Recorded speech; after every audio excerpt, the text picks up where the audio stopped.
Hi, welcome to Commotion Labs Fundamentals for Startups. I'm Yuli Rivera, Commotion Labs Life Sciences Manager. If you joined us before, you know that Commotion Labs is the University of Washington's effort around startup incubation. We operate 3 incubators here on campus, focusing on life science, hardware, and a software tech incubator called Startup Hall. We don't take equity in our startups. We don't take any of your IP. We just want to help startups succeed. So if you are a founder looking for somewhere to live, we have a little bit of capacity, so let's talk. While we wait for everyone to join us, I'll make a few announcements. Next week, we'll be hearing from Jessica Wiederhorn, co-founder and COO of the Society of Saleswomen, who will present B2B sales for entrepreneurs and startups. All of our Fundamentals for Startups presentations are archived on our Commotion website under Innovation Training Videos. We have covered a variety of topics over the past several years, so if you find yourself with some free time, check out our past talks. For our full schedule and to register for future Fundamentals, please visit the Fundamentals for Startups page on the Commotion website under Innovation Training. While you're watching, please subscribe to our YouTube channel and click the notification bell to be notified of all future live streams. Fundamentals for Startups is funded in part by a grant from the Economic Development Agency. We will be dropping a link into the chat for a short survey. Please tell us who you are, where you're watching, and how you heard about this event. Surveys aren't fun, but this will help us report back to continue the funding. Today, Shirish Nadkarni is here to present the art and science of achieving product market fit. Shirish Nadkarni is a serial entrepreneur with proven success in creating multiple consumer businesses that have scaled to tens of millions of users worldwide. Shirish is the author of From Startup to Exit, an insider's guide to launching and scaling your tech business. Shirish was co-founder of LiveMocha, the world's largest language learning site with 15+ million registered members from over 200 countries.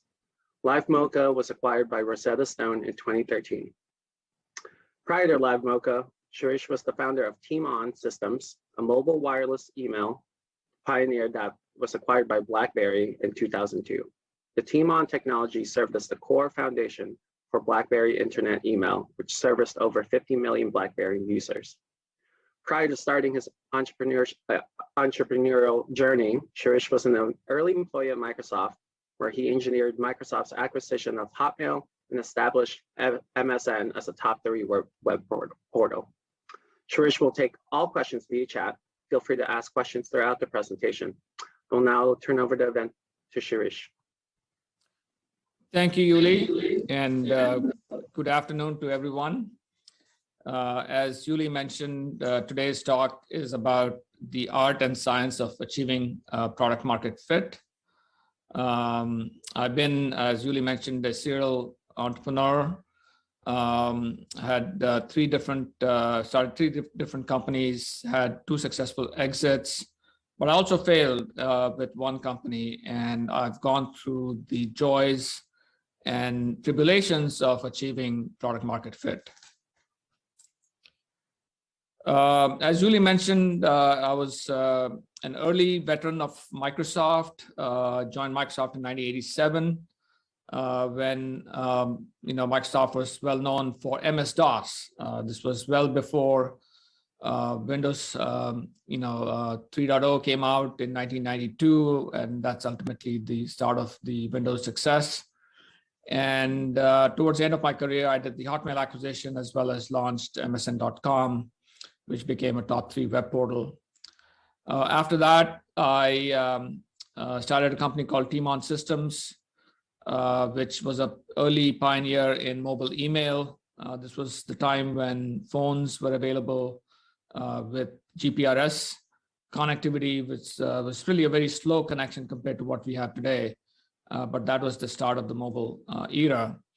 And the company was acquired by BlackBerry in 2002, and the technology we built became known as BlackBerry Internet Email. And then finally, we started a company called LiveMocha, which pioneered social language learning, where we taught 30 different languages. And the beauty of LiveMocha was that not only could you learn a specific language, but you could help somebody learn your native language. So it was a social network of language learners and grew to over 15 million members throughout the world. So let's talk about what is the meaning of product market fit. The term product market fit was originally popularized by Mark Andreessen, the founder of Netscape. And he defined product market fit as being in a good market with a product that can satisfy the market.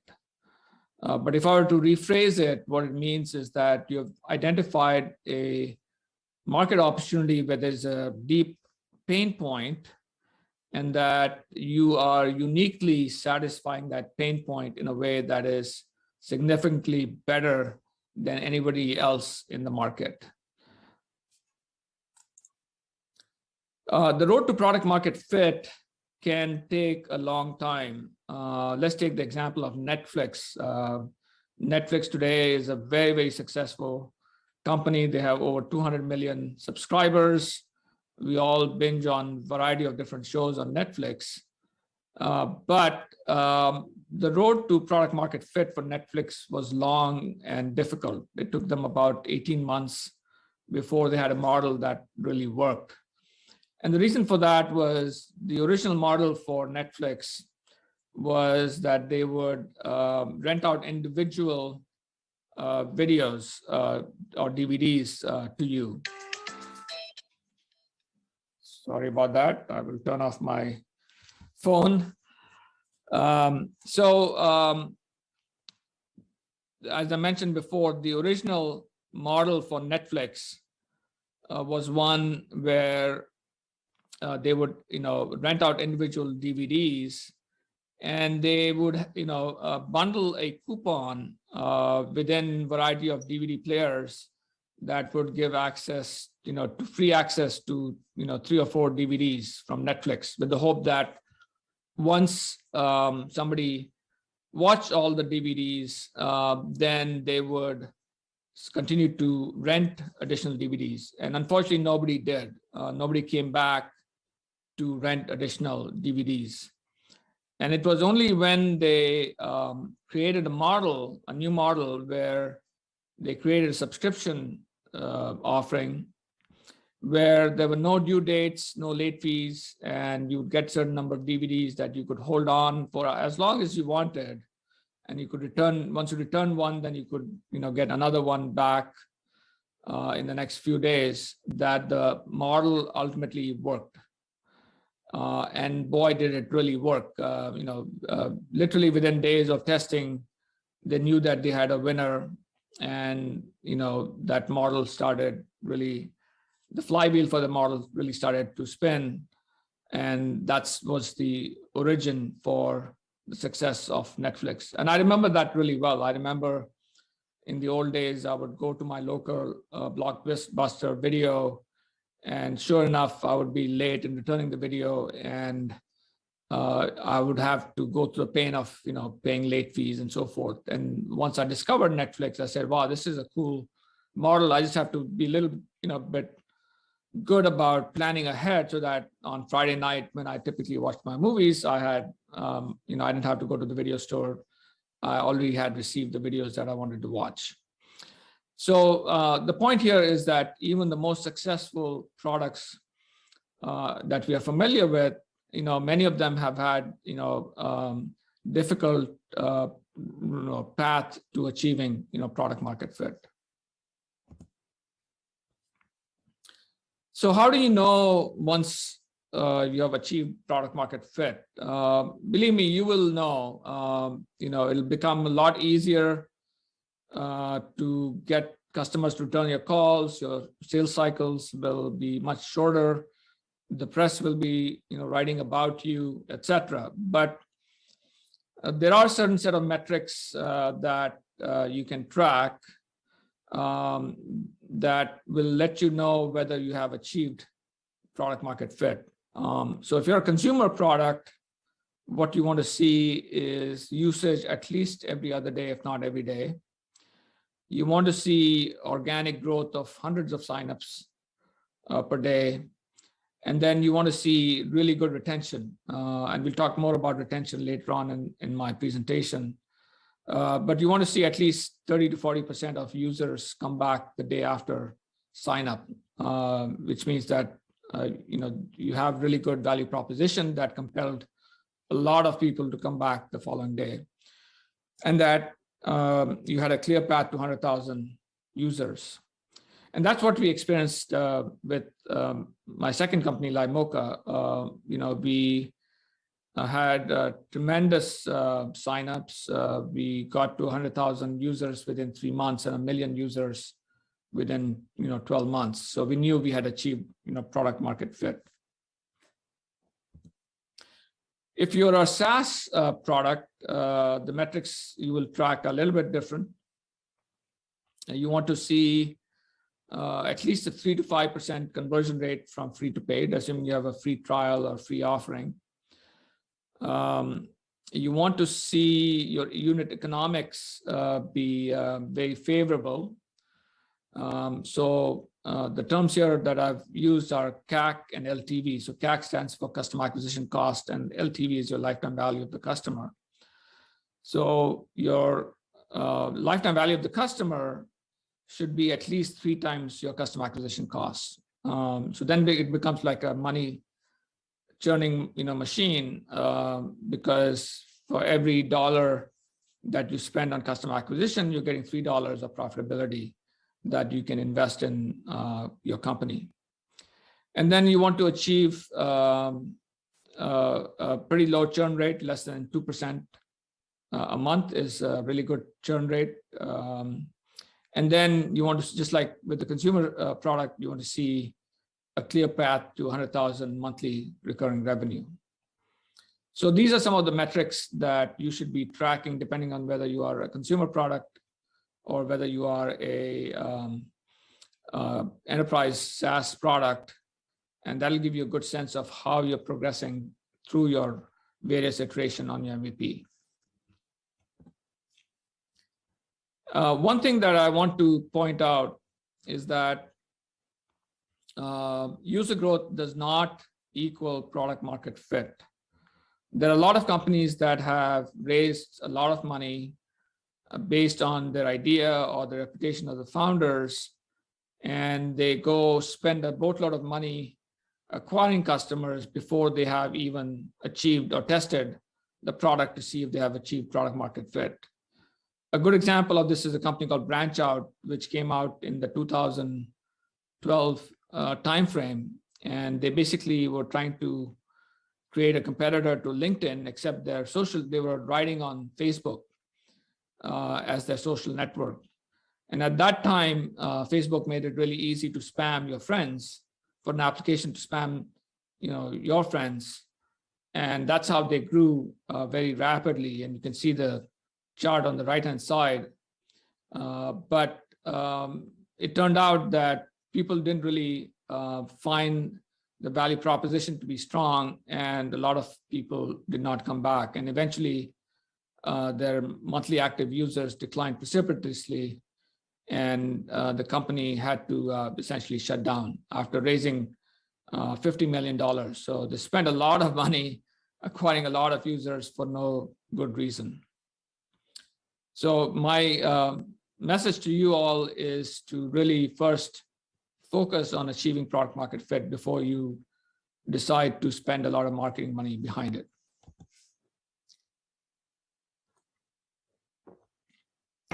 So now, as you think about your idea and launching your product or building an MVP, it's very important to view the competitive landscape to see how your idea might be received. And one of the key lessons that I learned when I was at Microsoft is that incumbents are incredibly hard to displace. As I mentioned before, I joined Microsoft in the early days of MS-DOS. And at that time, the market leaders were Lotus 1-2-3. I'm sure many of you have heard of Lotus 1-2-3. WordPerfect was the dominant leader as word processor, and then Bolin had a product called DBase.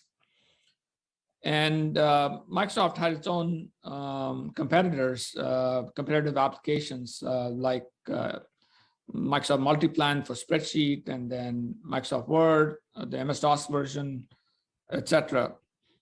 And try as hard as we could, we just could not displace these market leaders because users were used to the user interface. They, with 1, 2, 3, they had macros. With DBase, they had database programs, etc. And it was only when there was a platform shift to Windows that Microsoft was able to displace these entrenched competitors. And the reason that happened was, one, Microsoft built its applications from the ground up to be optimized for Windows, whereas the existing leaders in the marketplace, Lotus, WordPerfect, Borland, first of all, delayed building Windows applications. They didn't want to do anything to help Windows be successful. And when they were forced to build Windows applications, they simply ported their DOS applications to Windows and did not provide a great user experience. And so Microsoft soon proved that its applications were the best applications on Windows for spreadsheet, Excel, with Word for word processing and so forth. And then they did the smart thing of bundling all these applications together into what's known as Microsoft Office. And that was really when Microsoft became really successful. So the key lesson here is that as you evaluate the competitive landscape, is that it's only when there is a platform shift that there is really a great opportunity for new entrants into the market to displace existing competitors. And we've seen many examples of that. Obviously, Amazon, came on as an online bookstore and displaced, Barnes and Noble and other brick and mortar competitors. Here locally, we have a company called OfferUp, which disrupted Craigslist by providing a mobile marketplace for secondhand goods. And then in the cloud era, which started in the 2010 timeframe, you had Snowflake, which was a data warehousing product that was optimized for the cloud. And all of these companies displaced existing players who are entrenched competitors because they took advantage of a platform shift. The other opportunity there is to displace existing players or to introduce new products is when there is a global macro trend. And that's what we experienced with LimeMocha, which we launched in 2007. That was a time frame when globalization was rapidly increasing. You had penetration of broadband internet. Social networking was becoming very popular with Facebook and Twitter and other companies. And so what we did with LimeMocha was pioneer the notion of social language learning, where everyone was not only a student, but also a teacher helping somebody else learn their native language. And that was what kind of powered our growth to over 15 million members in over 200 different countries. So as you think about new ideas, new opportunities, really think hard about what wave are you going to ride? Is it a technology wave? Is it some kind of a global macro trend? In the last 2 years, for example, with COVID, you've had the global trend of remote work. And so a lot of companies that have been started on helping companies do remote work very effectively. And so that's another macro trend that you can ride to be successful. So let's talk about the specific tactics around how to achieve product market fit. I hope you can read the text in the slide, but I will talk through this process. So originally, don't just start with an idea and go build it, which is a lot of times I've seen technologists do that because they're in love with the specific technology. Start with the problem hypothesis and really understand the pain point that you're addressing, and talk to lots of potential customers to understand, that pain point and define it as narrowly as possible. And then after you have really understood the pain point, then you can think about, the solution, and think about how, if you are riding a technology wave, how you can leverage new technology to really disrupt the market with a new way of doing things. So it could be in the early days of mobile, it could be a mobile app that, like OfferUp, that made it really easy to post used items on the marketplace, or with the cloud is building something that is optimized for the cloud. So don't just think about a solution, but think about how you can leverage new technologies to make your solution stand out. And then conduct another set of interviews to validate the problem hypothesis and see if the customers are really clamoring for your solution. And once you've done that, build out an MVP, analyze engagement, retention metrics, and then see how you're doing against the metrics I talked about earlier, and then make a decision on whether you keep on iterating till you achieve those metrics, or if you're really not making any progress, then pivot and go back and re-examine your problem hypothesis.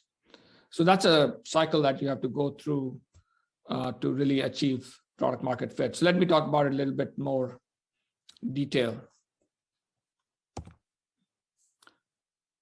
So as I mentioned earlier, conducting customer interviews is going to be a critical component of this whole process, right from the get-go, when you're trying to really understand the problem, to when you have a solution formulated that you can check with your customers. And I recommend conducting at least 25 customer interviews, if not 50 different customer interviews, till you get to a point where you're hearing the same things time and time again. And then I've seen a lot of times people make the mistake of really talking about the solution and asking how people like the solution. Don't start with the solution, start with the problem, and ask customers what their top 3 problems are in the area that you're addressing. And determine if the problem you're addressing is one of the top 3 problems. And if it's not, then even if it's a problem that they have, if it's 5th or 10th down the list, it's not a problem that you want to address, because it's not top of mind for your customer, and it's going to take really long sales cycles to close the customer. So instead, what you should do is you should pivot right there and say, okay, tell me more about your top 3 problems, and let me learn about those problems. Maybe because if I address those problems, you may be a lot more interested in my solution. So understanding the problem first, understanding it narrowly as possible, is super important. And then understand what is their satisfaction with current solutions. Maybe they're using third-party solution. Maybe they have hacked up an internal solution, which is a great sign that it's a real problem that they want to address. And understand their total investment in the solution and how hard it would be to displace them. In the old Lotus 1-2-3 days, if they had built a lot of applications using macros, then it will take a lot of time to convince them to, even if we have a strong problem, to convince them to switch to a different solution. The other thing that I recommend is to actually test, when you're ready to test your value proposition, to actually build an internet site, a mobile site, and test your value proposition with Google SEM and Facebook ads. And the beauty of that is that you can actually test different messaging, different landing pages, and it'll give you a good understanding of your customer acquisition, cost. Here's an example of a test that Pioneer Square Labs did with a concept that called Silo, which was a marketplace for musicians to provide training for students. You may be familiar with Pioneer Square Labs. They're one of the premier incubators here in Seattle. They test literally hundreds of different ideas. And they will actually, as I mentioned earlier, they will actually build out a test website. And as you'll see here in the screens, they have an Instagram ad and they have different Google ads, SEM ads to test different messages. And they actually go through the process of buying these ads and testing what kind of click-through rate they're getting, what is their cost of, what is the CPC that they have to pay, etc., to see how people are reacting to different value propositions. And in this exercise, they spent about $84,000. That's a lot of money actually to spend, but it's a lot better than spending $1 million building a product that you don't know whether it's going to be successful in the market. And then they estimated that they would, of the people that came and registered on their site, that they would only convert a certain percentage, and that the revenue they would get is, $21,000. So clearly the unit economics are upside down. And so they killed this project. So this is a great way to really test something out to see if there's potential, for product market fit and if the business model is going to work or not. So I'm sure a lot of you are familiar with the concept of minimal viable product. I'm generally in favor of that approach. I'm a big fan of getting things out quickly and testing the market. But there has to be a disciplined process for doing that, and this chart describes this really well. What it doesn't mean is that you build out a whole lot of functionality, but don't really pay attention to the reliability, usability, and the key features that are going to delight the customers. What it means is that you implement the key unique features initially, but also make sure that there is reliability, usability, etc., and that the product can delight customers from the get-go. And then you can expand from there on and add more functionality, etc., all at the same time making sure that your product is reliable and usable and continues to be delightful to the customer, and using customer feedback to determine what new features you want to add to your product.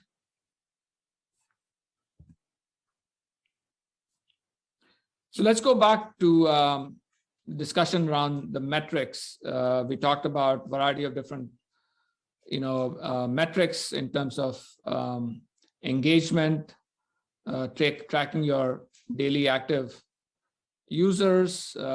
There's another metric that people track, which is the ratio of daily active users to monthly active users. And what you want to see there is a ratio that is anywhere from 30 to 50%. And if you're over 50%, then you're a world-class product like Facebook. But I'm a big fan of retention as the key metric that you want to track. And what you do is track daily cohorts of users who come in and register and start using your application. And we have a rule that we used to use called the 40-20-10 rule. And what that means is that you want to see at least 40% come back on day 1, 20% come back on day 7, and 10% come back on day 30.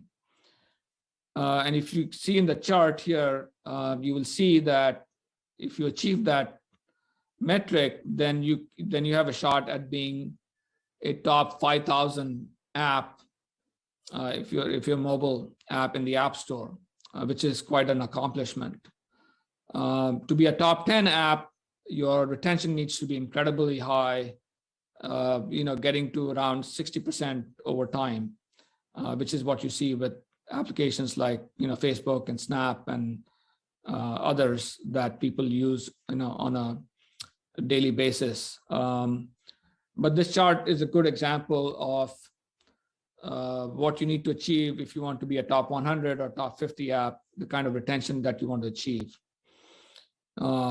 So again, keep that in mind, but also track obviously daily engagement and the ratio of daily engagement to monthly engagement. The other way that you can test for product market fit is after your users have used your product for some period of time, is to ask them how they would feel if they could no longer use your product.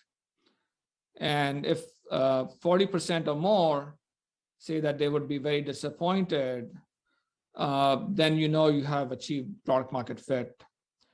If you have that number is between 25 to 40%, then you need to tweak it, continue to tweak it, iterate, reposition, retarget. But if the number is less than 25%, then you're far from achieving product market fit. And at that point, try to keep your burn rate as low as possible, because it's going to take you some time to iterate and then potentially pivot if you still don't make progress with your product.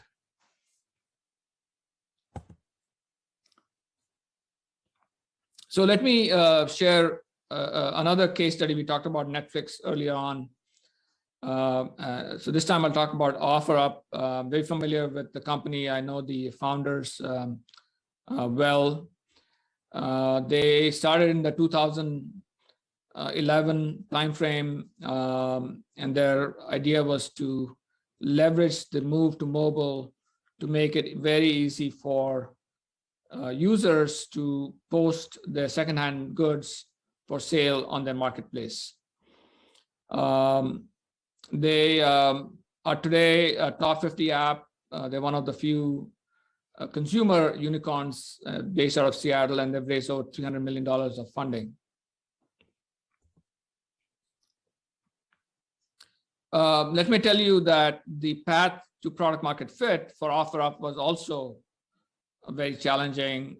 They floundered for 2 years and couldn't really establish a critical mass of users. They launched initially in the Seattle market and would distribute flyers, etc., to get users to use their app. But as you know, with any kind of marketplace, an empty marketplace is very difficult to jumpstart.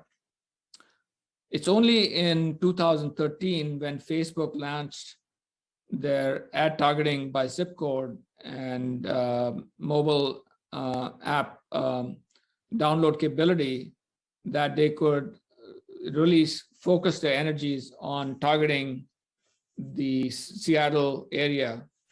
And they were able to build a critical mass of users in the Seattle area.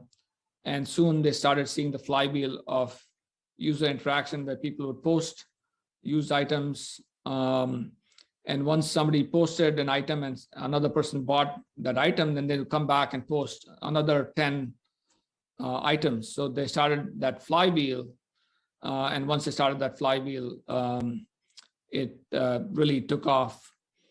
And then once they were able to show that they had traction in Seattle, they were able to raise money to go to 3 additional markets where they again proved that they could make that work in those markets. And ultimately they raised significant amount of money. And before anybody else had a chance to launch in other markets, they had gone nationwide with their solution. So again, the road to product market fit can take time, but you have to try different strategies, different tactics to ultimately get there. Once you have achieved product market fit, sometimes you also have to think about how to achieve product business model fit, because it's not necessarily given that you can develop a business model that can make this a venture scale business. And I'll give you the example of Limoca, which, as I mentioned earlier, achieved product market fit spectacularly. We launched a free product, which grew very, very rapidly. But when we introduced paid products into the market, we struggled to monetize because a large portion of our audience was based internationally. Only 10% was based in the US and 90% was global.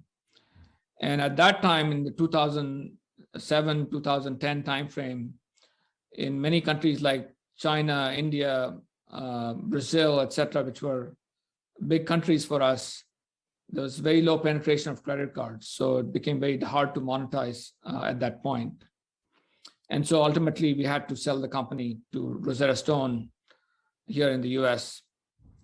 But years later, many of you may be familiar with Duolingo, which is now the market leader. They came out much later than us. But by then, they had the benefit of the App Store, and the penetration of credit cards had gone up significantly. And so now they're able to get about 3 to 5% conversion rate, whereas we were seeing less than 1% conversion rate. And then on the basis of that conversion rate, they're now, doing about $200 million of revenue and have been able to go IPO as a result. So sometimes, timing can also be a major factor in how successful you are with your product and whether you can achieve product market fit or not. So we talked about several examples of companies that took some time to get to product market fit, but ultimately achieved product market fit. But there are situations in which you are not able to achieve product market fit. You're not able to achieve the kinds of metrics that I discussed earlier. And you decide it's time to make a pivot. Let's talk about the example of Instagram, which I'm sure all of you are very familiar with. But if you know the history of Instagram, originally it started as a location sharing app called Bourbon. And even then they were late into the market. There were other players like Foursquare and GoVala, which were very successful. And they were not getting a lot of traction as a location sharing application. And what they found was that the traction that they were getting was not people sharing the location, but people sharing photos of the location and applying filters and creating really nice looking, photographs. And once they found traction around that specific feature, they basically decided to pare down the application, get rid of all the other features, and focus simply on photo sharing with filters. And then once they did that, they took off like a rocket. They had literally within a week, they had over 100,000 users using Instagram, and they were featured on the App Store and so forth. And now they're obviously a very successful application within the Facebook or Meta umbrella. So one of the key lessons here is that to achieve, product market fit, sometimes you have to pivot, and what you have to do is to really pay attention to how your users are using your application and determine what specifically about the application that they are finding traction with. And then what your task is to really either focus or pivot your application to really focus in on the features that are driving user engagement and get rid of everything else from your application, and then see if that strategy lets you get to ultimately product market fit. So that's the conclusion of my presentation. I would like to guide you to a book that I've recently published, which goes into a lot more details about achieving product market fit. It's called From Startup to Exit: An Insider's Guide to Launching and Scaling a Business. It's won 2 awards, and it covers the entire journey for an entrepreneur from founding to funding, finding product market fit and finding an exit. So be happy to answer any questions at this point. I would encourage you to connect with me over LinkedIn or Twitter. You can go to my website, shirishnadkarni.com, where you'll find my LinkedIn and Twitter handles. And feel free to connect with me and ask me if any questions come up later on. I'd be happy to answer that. And then the last thing I will mention is that locally here, I'm also on the board of TIE Seattle. TIE is an organization that focuses on fostering entrepreneurship. We have a number of programs to help entrepreneurs, like those of you who are participating in CoMotion. And then we also have a fund to fund early stage B2B companies. So if you have a company that's in the B2B space and you're looking for funding, please reach out to us and we'd be happy to take a look at your company. So with that, Julie, I'll turn it over back to you to see if anyone has questions for my presentation. Hi, Shirish. Yeah, thank you. That was a lot of great information, and we do have some questions. Starting off with, how long should one try to achieve product market fit before giving up? Yeah, that's a very important question. It's really a function of where you are with respect to your engagement and retention and churn metrics that I discussed in my presentation. If you are making progress towards achieving those metrics and you're getting closer and closer to it, then I would suggest that you keep going. But if, after 2 or 3 months, you still haven't made a lot of progress, you're still, some ways away from achieving those metrics, then that might be a time to refocus or pivot and spend some time really understanding, is there something about your product that people are resonating with? And as I mentioned earlier, if there's something that they're resonating with, then focus, get rid of everything else in your product and then try to pivot around that specific component and rebuild your application around that specific set of features. Great. When it comes to interviewing potential customers, how do you select whom to interview? Yeah, it depends obviously on the your target market. When you start your ideation process, you should really have a good understanding of your target audience. Who specifically are you addressing? So for example, with OfferUp, what they found was that moms were the ones who are really resonating with their product.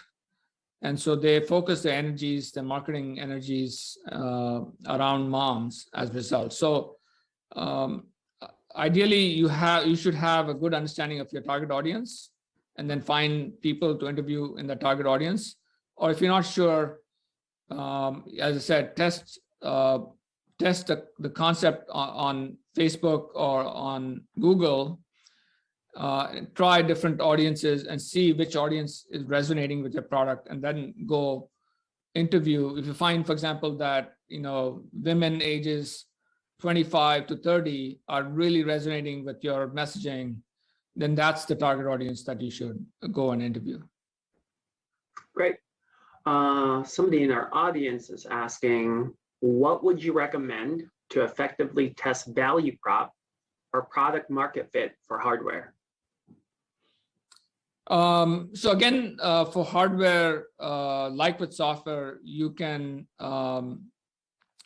build out a website or mobile site and see if you can, quote unquote, try to sell your product through Facebook ads and Google ads, get people to your landing page, and either at that point, either try to register them and say, hey, our product will be ready in the next 3 months, register for a beta, or see if you can actually take them through a quote unquote fake purchase cycle, and at the last minute, you can say, hey, we're not ready to take your credit card yet, but you can sign up for our beta and we'll be able to send you more information as we make progress. So that's definitely a strategy that even hardware products can use. Great. We have a question relating to tracking retention. Yeah. Is it necessary to have subscriptions to track retention, or are there other ways to track this? Not at all. You don't have to have subscription to track retention. So my third company, which failed, we didn't achieve product market fit. It was a product designed for women, and we provided shopping deals, etc. But it was not a subscription product. And what we would do is we would track, specific cohorts and see how they retained over a period of time. And most analytics products like Mixpanel and others do provide retention data, so you can track, cohort retention very easily using those tools. Great. Following up when it comes to measurements, when repeat usage is normally measured in years, example, home purchases, cars, things of that nature, do you have any alternative measurements for product market fit? Yeah, that's a good point. But even in that situation, you can still measure, let's say you have a website to sell cars, and as people are coming to that website, you can, test retention there as well. Are people bouncing off your website? How many of the people who came to your website are coming back, on day 1, day 7, day 10, day 30? That should give you some sense of, your ability to retain those users, because, car purchase can take some time and people do a lot of research, etc. And so you should be able to get in that situation, that in this example, get a good sense for how you're doing in terms of retaining users. Cool. Another audience question. This one's coming from Rob. His question is in regards to the OfferUp example. He imagines they focused on getting products up on the site. How did they also address the other side of the equation, getting prospective buyers? Were moms both sides? Yeah, so what they did was I know specifically they use Facebook ads to target people, as I said, in the Seattle zip code, and encouraged people to post products or look for products. And apparently the founder would initially go out and actually buy many of the products himself to encourage, to show people that the marketplace was actually working. And once, people saw that they were selling products, they would post 10 other products. And when they posted products, they would also, go out there and look for products that they themselves wanted. So the people that they were targeting were both posting products as well as looking for products. So the same Facebook ad kind of helped them attract both sellers and buyers to the marketplace. Great. Yeah, I personally purchased some sneakers on OfferUp. So yeah, great site. Yeah. Question about MVP. How do you know how many features to include in an MVP? Yeah, that's it can be a pretty tricky area to figure out.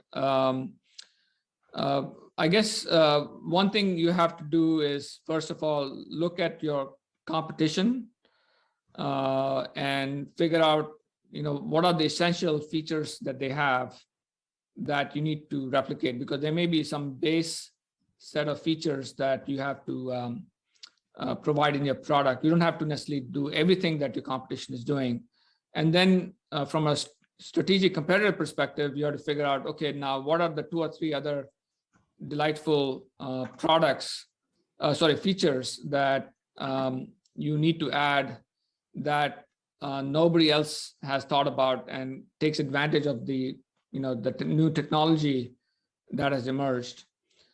So in the case of OfferUp, it was the key feature that they had was the feature to make it really easy for somebody to use their phone to post a product, because with Craigslist it was super difficult to do that. You had to take a picture with a camera, digital camera, and then download it to your PC, and then from your PC upload it to Craigslist. It was a pretty difficult process.